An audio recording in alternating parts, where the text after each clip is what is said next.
Aujourd'hui, 2 août, l'Église fête Saint Pierre Julien Aymar, apôtre infatigable de l'Eucharistie et fondateur des Pères du Saint-Sacrement. Né en 1811 à La Mure, près de Grenoble, Pierre Julien grandit dans une famille modeste, profondément croyante.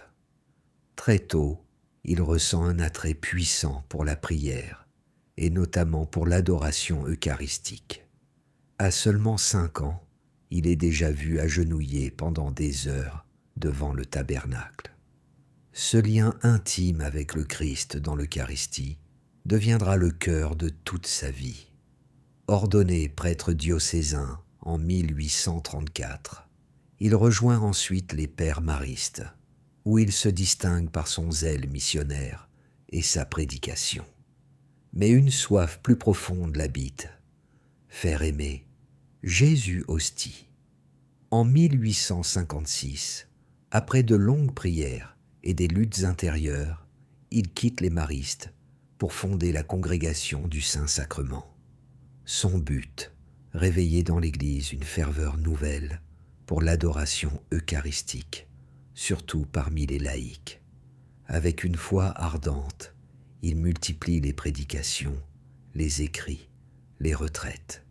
Il organise des adorations perpétuelles, fonde des fraternités eucharistiques et insiste sur la communion fréquente, une pratique encore rare à son époque.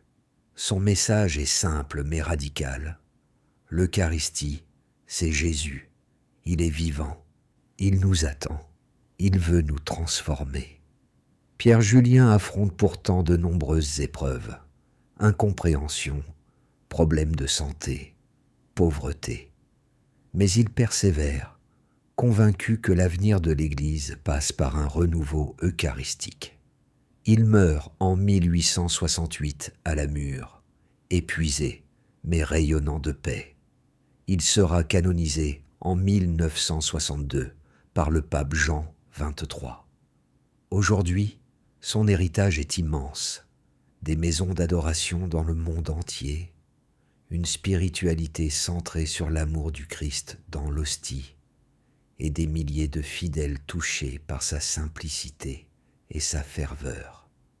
Saint Pierre Julien Aymar nous rappelle que le cœur de la foi chrétienne n'est pas une idée, mais une présence réelle, Jésus vivant dans l'Eucharistie.